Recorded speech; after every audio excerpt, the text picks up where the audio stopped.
Hey everyone! Today I want to talk about The Roaring Twenties from 1939 by Raoul Walsh.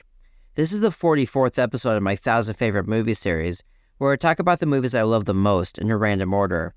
It can be hard to imagine that Prohibition existed in America. To take something that was already very popular and widely consumed, and suddenly ban it, seems like a prime, what were they thinking type move. When I mention that this happened to people I meet in Japan, usually they'd never heard of Prohibition and find it hard to believe. Of course, many gangster movies have been made that depict this era in one way or another, and I think The Roaring Twenties remains a definitive film on the subject, out of the ones I've seen of course. But it's not just about Prohibition, it also deals with World War I and the Great Depression, making for a movie with a real sweep to it that I love.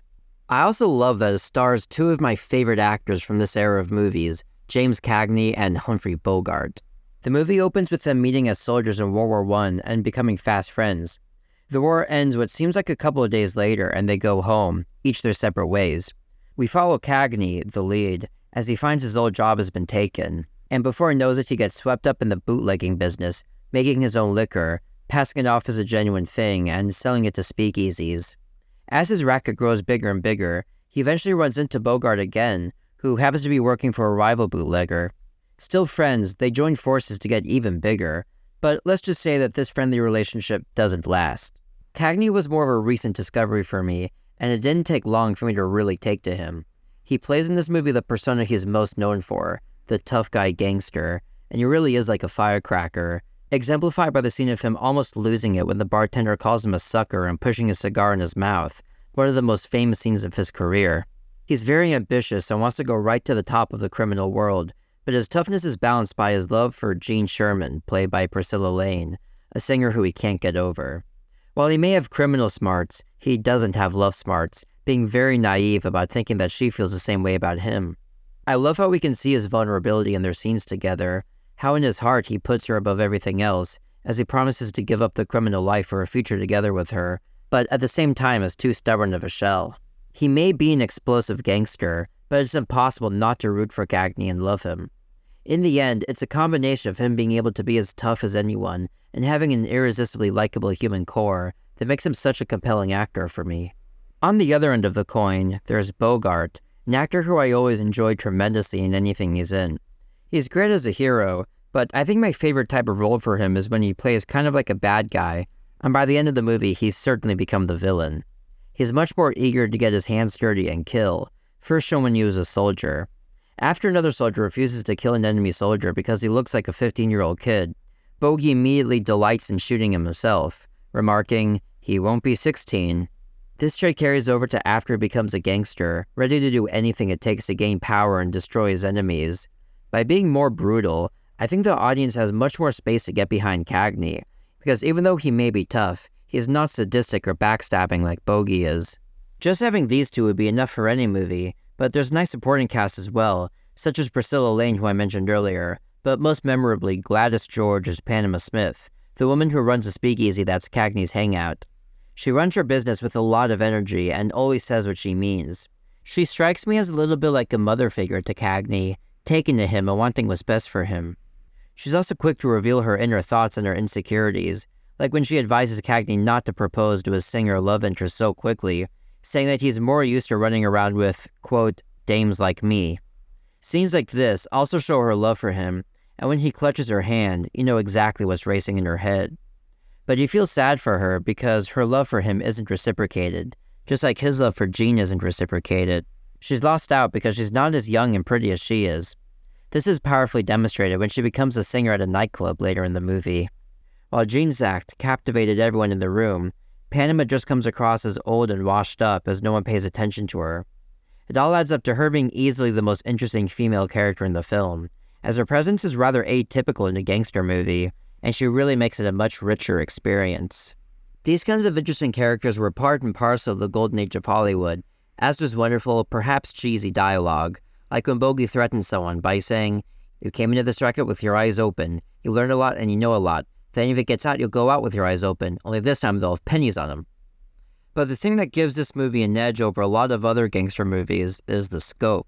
Right from the very beginning, we know that the movie is also about the present moment in which it was made, as the heart-thumping narrator talks about the world's current situation in 1939 and connects it back to World War I and the 20s, referring to the time as, quote, an astounding era in our own recent history. By using the word our, it practically feels like a State of the Union address or something, as if the film itself and the audience who would have been watching it are part of the same people, which is of course fascinating to watch for a modern audience. I also like how the movie takes a stand on Prohibition, as its newsreel-style montage continues throughout the film, and it points to how it led to increased crime and calls it unpopular. They present the history of Prohibition and the stock market crash like how a teacher today might teach them, which I think is so cool that a movie made only a decade after these events happened could already look back on them with such a historical lens. I don't know exactly why, but I don't think something like this could be done today with the same simplicity and clear-headedness. Anyway, the history the movie presents directly affects the plot every step of the way, giving the film a feeling of truthfulness, as well as a historical sweep. In short, without spoiling the specifics of the later plot, Cagney comes home from the war, can't get his old job back like many other returning vets, becomes a gangster in the wake of Prohibition, amasses a big business, but loses almost everything during the crash and becomes a shell of himself. The final act of the movie especially gives the film a lot of weight, reminding one of movies such as Raging Bull and Once Upon a Time in America, where we see the protagonist become a has-been like in the former, and get older with unfinished business like in the latter. We feel the impact of Cagney's loss, not only by his surroundings and appearance, but most powerfully by his incredible acting. Further sweep is represented by Jean, Cagney's love interest. We first see her in a postcard that she sent to him when he was a soldier, and when he visits her hoping to possibly get a girlfriend, he realizes that she's actually a high school student in a comic scene. He meets her years later after she's matured, and by the end she's married with a child. My point is we get the full impact of this kind of story, with people changing with the times and aging in less than 2 hours, but it seems like most movies of a similar variety take around 3. Now for my favorite moments. This is a gangster movie, so we do get some gangster action, of which the shootout in the Italian restaurant is a clear highlight. The shooting itself is good, but what's most memorable is right before. This rival gang is prepared for Cagney and his gang to enter, so they basically tell this old couple to act natural and pretend to be customers. But when they come in, the old woman can't help herself. She's incredibly nervous and screams, "We want to get out of here," on top of the waiter sweating bullets. It's a great build-up scene.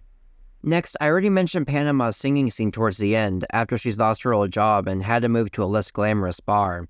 She gives it her best effort, but no one in the bar cares, and her voice is almost drowned out by all the talking and carrying on as if nothing's happening. A stark contrast to the old days when Jean was performing. Even Cagney, the only one there who cares, is too drunk and tired to pay attention. The song she sings also perfectly matches this new situation, being about an old shanty town.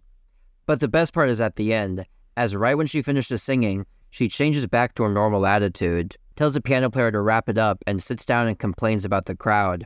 All the while, there's no applause whatsoever. It's like this is just a routine to her, and she already knew beforehand that this would be the result. Last is probably my favorite piece of acting by Cagney in the movie, which happens to be in the same scene. In the final act, when Cagney's drunk and run down, his love, Jean, comes to ask him a favor. She wants him to do something that could be dangerous, and he responds in a quick and matter-of-fact way like he knows his current limitations. But there's also a certain tinge of passive aggressiveness from jealousy and regret, and being drunk only adds to this sense. It's all conveyed really subtly, I think. But in the end, what I love about the Roaring Twenties is that it plays like a big epic gangster saga, but in a very tight package. It's drenched in real historical context that makes it seem like a vital piece of movie making, starring 2 of my favorite actors for good measure. And of course, it's an extremely entertaining movie. Even though it's not as famous as other classics from the era, it's difficult to think of a better primer for anyone who's interested in the golden age of Hollywood. It's one of my 1,000 favorite movies. Thanks for watching my video. Have you seen The Roaring Twenties? Let me know what you think in the comments. I think of all my favorite movies as my friends, and I think of my audience as friends too. Remember, I upload a new video every Friday, so if you want to help me complete this 1,000 favorite movies epic, don't forget to like and subscribe.